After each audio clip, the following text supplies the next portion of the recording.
आपल्याबरोबर गोपीचंदजी पडळकर आहेत। सर, आपण निघालेले आहात ओबीसी समाजाचं जे आरक्षणासंदर्भात उपोषण चालू आहे लक्ष्मण हाके यांचं, तिकडे जाणार आहात, भेट घेणार आहात। काल महत्त्वाची बैठक पार पडलेली आहे। एक ओबीसी नेते म्हणून कालच्या बैठकीतून काय मिळालं ओबीसी समाजाला? बघा, काल राज्य सरकारच्या वतीनं माननीय गिरीश भाऊ, अतुल सावे साहेब, उदय सामंत साहेब, संदीपांजी भुमरे, मी स्वतः वडीगोद्रीला लक्ष्मण हाके सर आणि नवनाथ वाघमारे यांची भेट घेण्यासाठी गेलो होतो। माननीय छगन भुजबळ साहेब हे ॲडव्होकेट मंगेश ससाने हे जे पुण्यात उपोषणकर्ते बसले त्यांच्याशी बोलत होते। तर काल भेट घेतल्यानंतर उपोषणकर्त्यांनी काही विषय सरकारसमोर मांडले आणि ते फार सुटसुटीत विषय होते। त्यामधला पहिला मुद्दा होता की सगळे सोयरेच्या बाबतीमध्ये सरकारची भूमिका काय आहे। कारण सरकारच्या वतीनं सांगितलं जातं आहे ओबीसीच्या आरक्षणाला धक्का लागणार नाही एका बाजूला, दुसऱ्या बाजूला उपोषणकर्ते काय म्हणतायत की 80% मराठा समाज हा आता ओबीसी झाला आहे, 20% जो राहिला आहे त्याला आम्ही सगळे सोयरेच्या माध्यमातून ओबीसी करणार आहे। मग दोघांपैकी एक कुणीतरी खोटं बोलतंय, तर याची स्पष्टता मराठा समाजालाही पाहिजे, याची स्पष्टता ओबीसी समाजालाही पाहिजे। आणि सरकारनं त्या गोष्टीमध्ये 29 तारखेला सर्वपक्षीय बैठक घेण्याचं मान्य केलं। 29 तारखेला संध्याकाळी आणि उपोषणकर्ते पण त्या बैठकीला असते, सगळ्यांचा सूर त्या दिवशी कळेल। हा महत्त्वाचा निर्णय कालच्या मीटिंगमध्ये झाला। दुसरा जो विषय आहे की जे काही दाखले दिलेले आहेत गेल्या 9 महिन्यामध्ये जे ओरिजिनल आहेत त्याबद्दल ओबीसी नेत्यांचं अजिबात दुमत नाही, त्यांचा आक्षेप नाही, ते काय कायद्याप्रमाणे आहे। जे दाखले तुम्ही चुकीच्या पद्धतीनं खाडाखोड करून परत नव्यानं लिहून तुम्ही जे दाखले सोडलेले आहेत, बोगस दाखले दिलेले आहेत, त्याची सत्यता पडताळली पाहिजे, त्याची श्वेतपत्रिका काढली पाहिजे। ज्या लोकांनी चुकीच्या पद्धतीनं बोगस दाखले काढलेले आहेत, दाखला देणारा आणि दाखला घेणारा गुन्हेगार आहे, त्यांच्यावरती कारवाई झाली पाहिजे। सरकारनं ती गोष्ट काल मान्य केली की ज्यांनी चुकीच्या पद्धतीनं दाखले काढलेले आहेत त्याची आम्ही सगळी पडताळणी करू आणि राज्याच्या समोर ठेवू। नंबर 3, EWS, ओबीसी आणि SCBC एकच व्यक्ती 3 दाखले काढतोय आणि जशी जाहिरात येईल तसा त्या दाखल्याचा वापर करतोय। आता ओबीसीच्या सीटा जास्त आहेत ओबीसी वापरायचा, SCBCच्या सीट जास्त आहेत तिथं SCBC वापरायचा, EWSच्या सीट आहेत तिथं, हे बरोबर नाही। एका माणसाला एकच जातीचा दाखला, एक जात पडताळणी पाहिजे। राज्य सरकारनं ही बाब गंभीरतेनं घेतली, मान्य केलं की इथून पुढं कोणत्याही जातीचं जात प्रमाणपत्र देताना, जात पडताळणी करताना तो दाखला आधार लिंकशी जोडला जाईल, म्हणजे एकाला एकच दुबार तिबार होणार नाही। हा एक खूप चांगला महत्त्वाचा निर्णय कालच्या बैठकीत। मला एक महत्त्वाचं विचारायचं आहे, आता इलेक्शन ज्यावेळी गेल्यावेळी होतं लोकसभेला त्यावेळी देखील ओबीसी विरुद्ध मराठा हा संघर्ष पेटलेला होता। इलेक्शनची आचारसंहिता लागली, तो थोडंसं शांत झालं।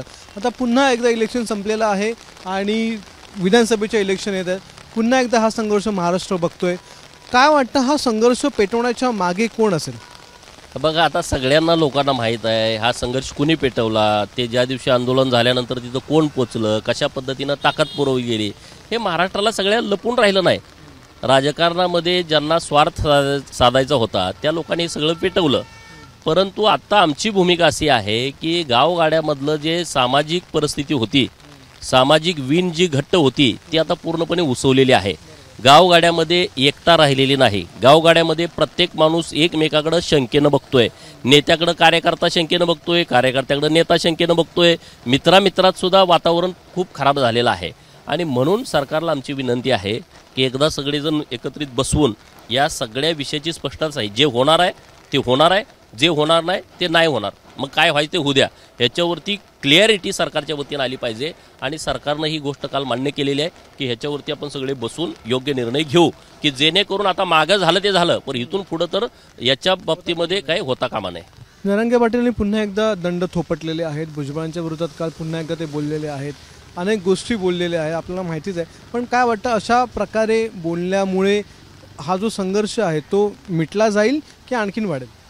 बघा, आता त्यांना काय साध्य करायचं हे मला माहीत नाही। महाराष्ट्रामधला मराठा समाज हाच प्रमुख समाज होता, म्हणजे घरात कारभारी एक असतो आणि बाकीचे सगळे भाऊभाऊ असतात, तसा कारभाऱ्याच्या स्वरूपात कारभाऱ्याच्या भूमिकेमध्ये पहिल्यापासून मराठा समाज आहे। आता त्यांना वाटतंय की मी मराठा समाजासाठी काहीतरी खूप चांगलं करतोय, पण माझं मत असं आहे की मराठा समाजाचं सगळ्यात मोठं नुकसान या सगळ्या विषयातून होऊ शकतं। प्रत्येक समाज हा मराठा समाजाशी जोडलेला समाज होता, कुठलाही समाज असू द्या, कारण सगळे मराठा समाज नंबर 1चा समाज आहे. बाकीचे मग धनगर समाज आहे, माळी समाज आहे, तेली समाज आहे. यातून मराठा समाजाचं सगळ्यात मोठं नुकसान होणार आहे. आता ओबीसीचं जे व्हायचं ते झालंय. ओबीसीचं राजकीय आरक्षण गेलंय. सरपंच पद, पंचायत समिती, जिल्हा परिषद, नगरपालिका, महानगर हे सगळं तर आरक्षण गेलंय. आता फार कमी आरक्षण राहिलं. ह्यापूर्वीच काही बोगस दाखले काढून लोकांनी बऱ्यापैकी आरक्षण त्यातलं बळकवलंय. ओबीसीचं जे नुकसान व्हायचं ते झालंय. परंतु जे आता नुकसान होणार आहे राजकीयदृष्ट्या फार मोठं, ते मराठा समाजाचं होईल असं मला वाटतंय. म्हणून सगळ्यांनी व्यवस्थितपणे विचार करून या सगळ्या गोष्टीचा निर्णय घेतला तर बरं होईल. शेवटचा प्रश्न, ओबीसींच्या आंदोलनाच्या मागे सरकार आहे, अदृश्य शक्ती आहे सरकारची, असं विरोधक ओबीसीचे आंदोलक म्हणतायत की सरकारनं आमच्याकडे लक्ष दिलं नाही. काल 9वा दिवस होता, काल सरकारला पोचायला 9 दिवस लागले असं ओबीसी आंदोलनकर्त्याचं म्हणणं आहे. सरकार कशासाठी उपोषण करायला हवं? सरकारची बदनामी करून घेईल का? काय कारण आहे सरकारला? हे काहीतरी आता या आंदोलनाला काय बोलायला मार्ग नाही, तर तशा पद्धतीनं बोलायचं असं मला वाटतंय. आज मार्ग निघेल. आज तुम्ही जाताय चर्चेला. बघा, त्यांनी जे मुद्दे दिले होते त्या मुद्द्यावरती सविस्तर चर्चा सरकारबरोबर झालेली आहे आणि सर्वपक्षीय बैठक झाल्याशिवाय सगळे सोयरेच्या बाबतीमध्ये कोणताही कसलाही निर्णय सरकारनं घेणार नाही असं काल त्यांनी स्पष्ट सांगितलं. आज 6 मंत्री उपोषणकर्त्यांना सांगायला येत आहेत. दुसरा विषय, सगळे सोयरेच्या बाबतीमध्ये कुणीतरी कोर्टात गेलंय. कालच्या मीटिंगमध्ये तो विषय समोर आला. हे सगळं व्यवस्थितपणे लक्ष दिलं पाहिजे ना, नेमकं काय चाललंय. जे कायद्यात होणार नाही ते देण्यात काय अर्थ आहे असं मला वाटत नाही. त्यामध्ये मराठा समाजाचंही मोठं नुकसान होणार आहे. धन्यवाद सर आमच्याशी बातचीत केल्याबद्दल. तर आता मराठा समाज असेल, ओबीसी समाज असेल, या दोन्ही समाजांची 2 टोकं जी गाठलेली आहेत ती 2 टोकं एकत्र करण्याचा प्रयत्न सरकार करते, सरकारचं शिष्टमंडळ करते. पाहूयात या प्रयत्नांना किती यश मिळतंय आणि या यश मिळाल्याच्या नंतर हे समाज पुन्हा एकदा कशा प्रकारे एकत्र येतात, त्यांचे प्रश्न, त्यांच्या आरक्षणाच्या मागण्या या पूर्ण होतात का हे देखील बघणं महत्त्वाचं आहे. कॅमेरामन विनयसह अक्षय भाटकर, एबीपी माझा, मुंबई. एबीपी माझा, उघडा डोळे बघा नीट.